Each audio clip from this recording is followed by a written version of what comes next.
It's the Cooper and Anthony Show. So imagine you're sitting on your balcony.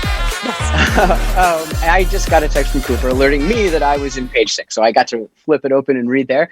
And it is my old dear friend, Spencer Pratt, who I'm sure your listeners and viewers know from the Hills, was talking about my time at Us Weekly, where I used to work, where I worked for over a decade. He was referring specifically to the first pictures of Brad and Angelina. The first time they were they were obviously photographed on set, et cetera, but the first time they were photographed as a couple, which did in fact run on the cover of Us Weekly exclusively. Mm-hmm. Right. And Brad Pitt was still married to Jennifer Aniston at the time. Well, they'd announced their separation. Oh, okay. So, I mean, I don't know if it was, legally, whatever. What the hell does that mean? Nothing. Right. But they were definitely separated. It was after. So, yeah, just sort of set the scene of that photo. It was a really big deal when this may shock you, but it was a kind of a big deal when Brad and Jen broke up in our industry. And we were, I think what Spencer did is, as he often does, is he sort of conflates stories and he always gets the good parts wrong. So one day we'll come on and we'll talk about how he and I met, because he gets that wrong every time, and we'll argue like an old married couple. But that's a whole other story. So I was present for the last photos of Brad Pitt and Jennifer Aniston. Those were the ones in Anguilla. I was there. Those were very much not set up, and I was there working with the team to sort of get those pictures. That was sort of, if I recall, it was right around New Year's. And they announced their separation right around that time, in the first week of January, something like that. And there was obviously a lot of speculation about Brad and Angelina. They had been filming Mr. and Mrs. Smith. There was a lot of chemistry. And I remember, even from the on-set pictures, telling my editor at the time, there's this one picture of the two of them just surrounded by other people on set, but they were looking in the back of someone's camera, watching the dailies back, and their hands they're not holding hands, but they're kind of like just gently touching. It's almost more intimate. Right. And I remember just showing that to the editor-in-chief and saying, like, those aren't co-stars.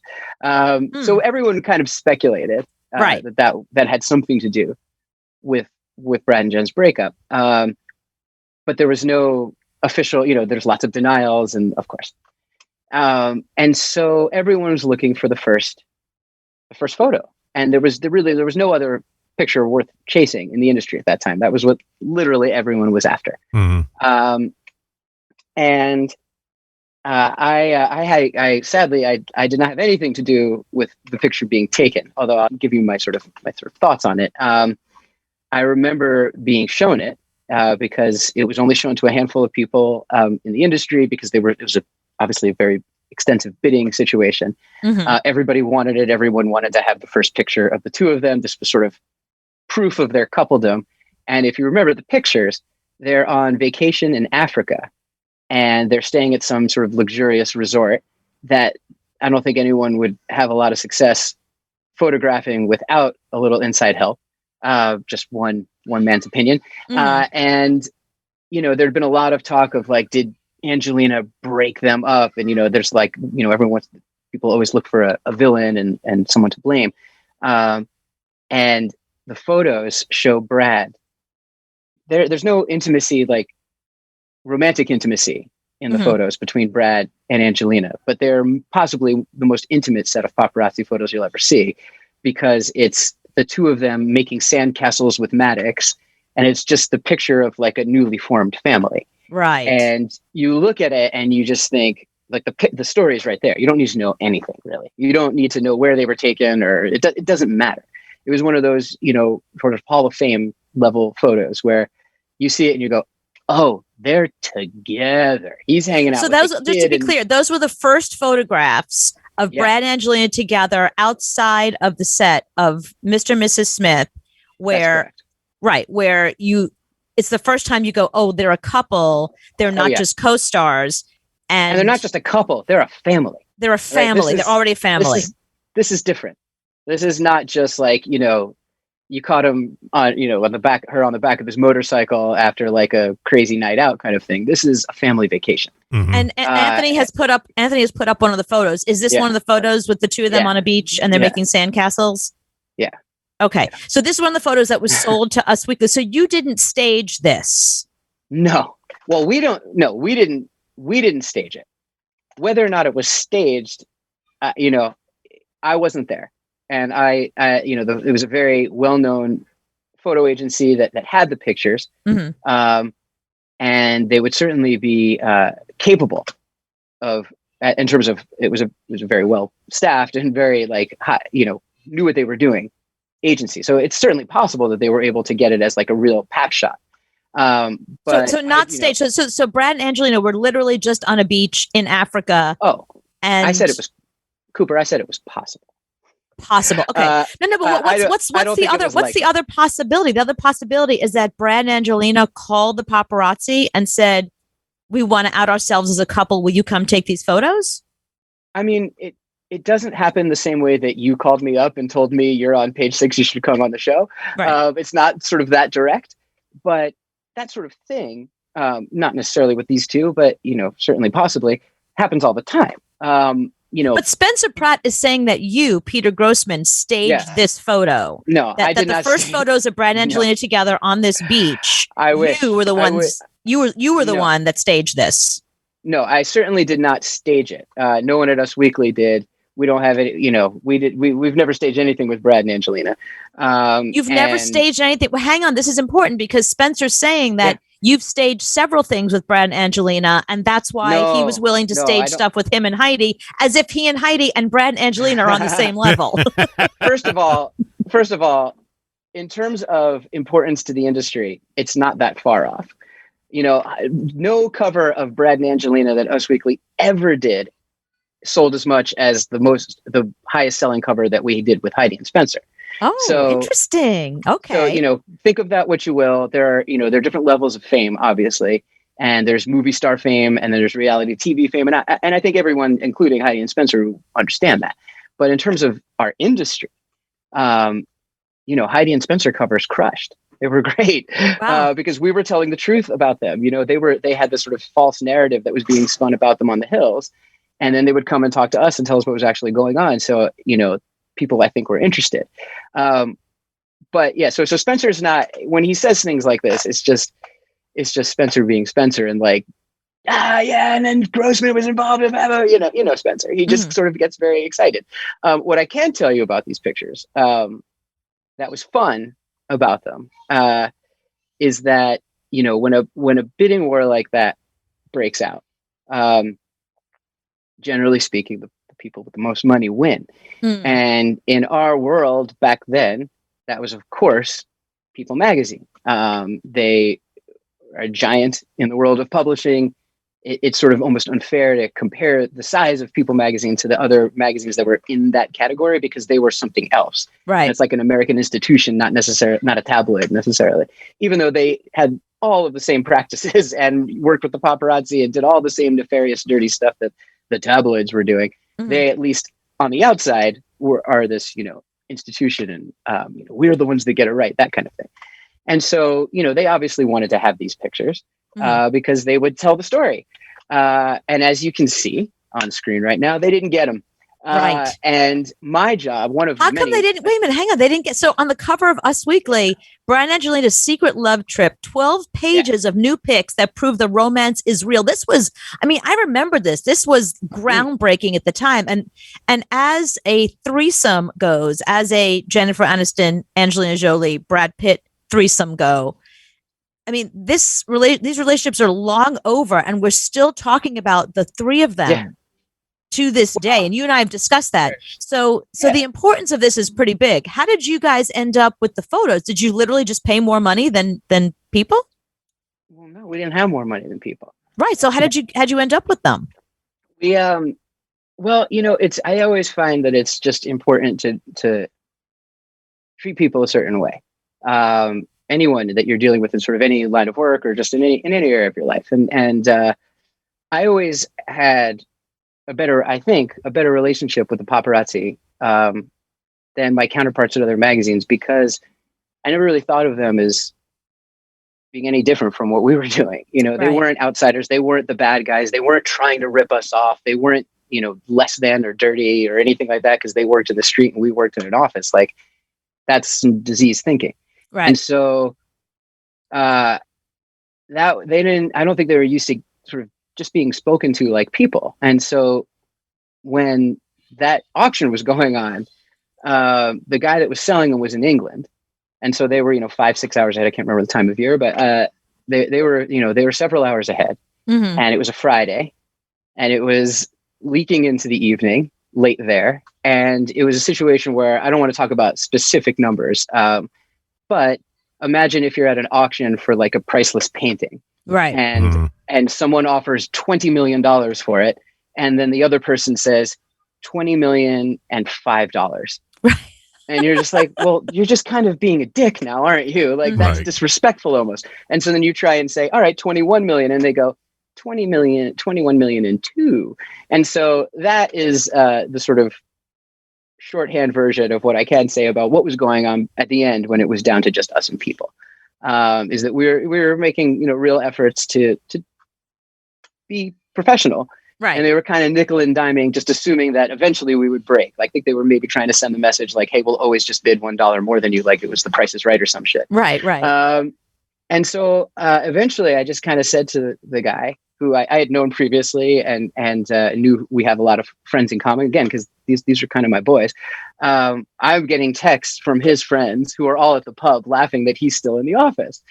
And I'm like, you know where you want to be right now. Like, I don't know about them, but I'm aware of the fact that it's 10 o'clock at night where you are. And all you want to do is go and celebrate the fact that you just sold the first set of Brad and Angelina together. Sure. Mhm. Like, why don't we do this?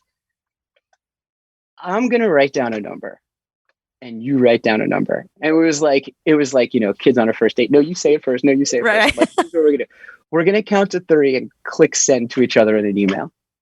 And if it's the same number, the idea is like, where's it going to end up? Mhm.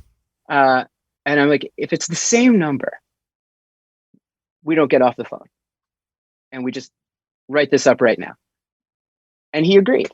And I had, you know, a few minutes prior had gone to ownership and said, listen, this is where it's going to end up. We could sit here all night, or we could try and just like make some sort of gesture and end it. But like, they'll just keep going higher than us. Like, we have to make some sort of move here. And so I was, you know, given my top number and I just wrote that one down. I'm like, let's just go Wow. for it. Right. It's a Hail Mary here. And we sent each other the same number. Oh. And we just started giggling like schoolgirls. And I didn't let him off the phone. And I remember very clearly like yelling down the hallway, for like opening the door of my office and yelling down the hallway for someone to come down and like take some notes really quick so the lawyer could draft it and fax it. That's how long ago. And fax it. So that he could sign right there. I didn't even let him off the phone. So the bosses Wow. So gave you a top number, and you just went right for that number. Well, it was. I sat on it until the guy broke a little bit and was like, I want to get out of here and go drink beer. Right. I know you do. Here's what you have to go to the pub telling the guys you made, right? You have to tell them this number. Like, don't you want to, isn't it a better story that you sold it to me and I just gave you the number? And you know, and it's sort of like the human element comes into it and you realize like maybe there is a little bit more to it than money. So if you were, if you're in the owner's seat, would you have spent that much money for those? Oh yeah. Okay. So they made it back. I would have spent double. Oh, okay. It doesn't matter. It doesn't matter if you make it back. It's not about making it back on that week's newsstand. You know, I'm sure we didn't. I don't recall the sale. We might have. I mean, it was a big sale and it was obviously a huge moment, but you're not making it back in newsstand sales. What you're doing is sending a message.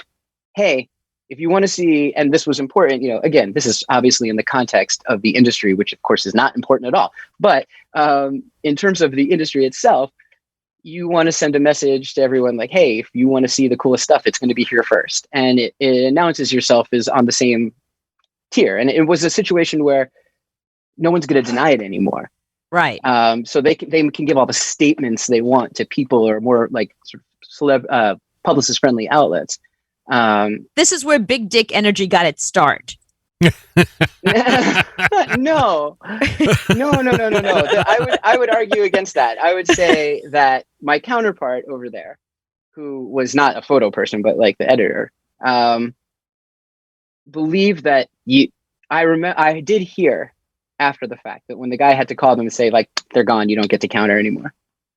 The response was something along the lines of like, you can't do that to us. We're People magazine. You know? It was like, okay, it's like you're talking to a fucking paparazzi guy. Like he doesn't give a shit at all. Right. He doesn't care who you are. Yeah. Say it with cash. Not impressed by that at all. In fact, every time you say that is another set of pictures he's going to sell to me just to fuck with you. Right.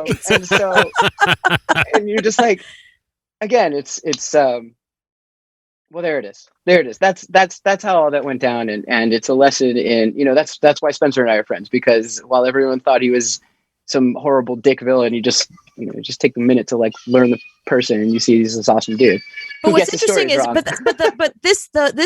but this originated because today in Page Six, actually just about a few minutes ago in Page Six, this just came up, literally 6:30 p.m. and we started talking at 7 p.m.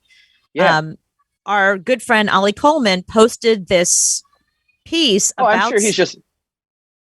What? Yeah, I'm sure he's reporting what Spencer said. No, that's my point. Yeah. He is reporting what Spencer said, and what Spencer said. Spencer's mentor, though. That's what I want to know. Well, that's the thing. Okay, mentor, which is like the greatest thing ever. Right. So Spencer is saying that the very first pictures of Angelina and Brad, the very first thing in the desert, was a setup. And it was set up by you, his mentor, Peter Grossman, and that you were in on the setup with the paparazzi, and that you were there from the magazine. You were there in Africa. I mean, it's awesome. I'm telling you, I'm 100% sure that he is remembering that I was there in Anguilla. Years later. No. Anguilla was like 2 months before this. Oh, 2 months before this. Okay. Yeah, before this was the last picture of Brad and Jen. That's when they like announced their breakup. It's the picture of them on the beach where they're like playing in the sand, and she picks up the shell. He's wearing that shirt that says trash. Right. That's the last photo of Brad and Jen. That's the last photo of Brad and Jen, and you were there for that. I was there for that. Did you set up that photo? Did you ask them to pose for it? Ha! Dude, if it were that easy, I was there for 2 weeks. Wow. I was there for 2 weeks. It was not easy.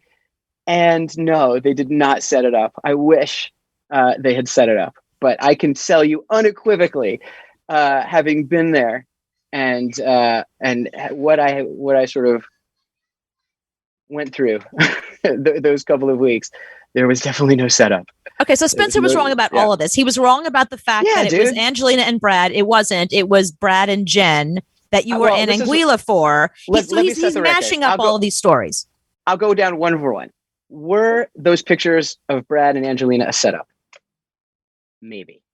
Not by any of Us Weekly, but if you're trying to dispel the idea that you're this horrible vixen that broke up America's sweetheart couple, and Brad was like sowing the seeds of, I just want to be a dad, I just want to be a dad, I just want to be a dad, all leading up to their breakup. If you go back and look at I think it's Ocean's 12 that he was promoting, every interview is like, what's next?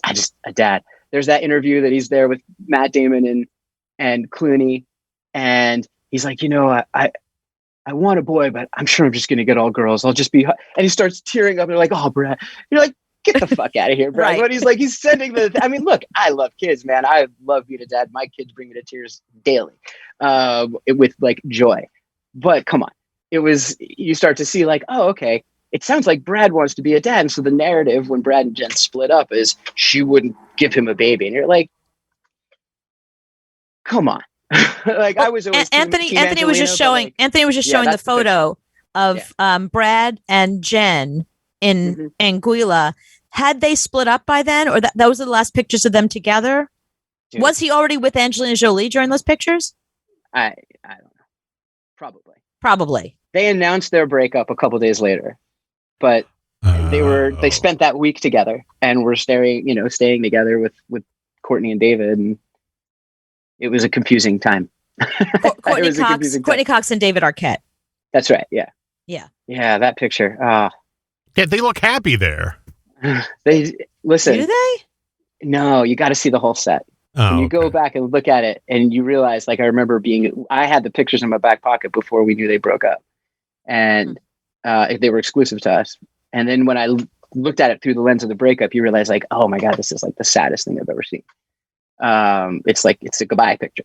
Right. It's like the last moments of a relationship where you're just like, right. Can we try to make it work? Is there anything between us? Yeah. Only they're movie stars, so they like actually kiss each other goodbye instead of just being like "fuck you" and leave. You know. So you were actually there when this photo was taken. Not in that exact second, but I was very. I mean, it's like it's touching to look at. I was very present, very nearby for a lot of the time before and after. We're gonna say that picture maybe is a setup. But I don't know. Definitely not by Us Weekly. I didn't have anything to do with it. I wasn't there. I was there in Anguilla. Those are also not a setup. As far as Spencer is concerned, I am his mentor. I'm glad that is now in print for the whole world to see, or online, I should say, for the whole world to see, because it is true. And he learned everything from me. Spencer, thank you for admitting that publicly, finally.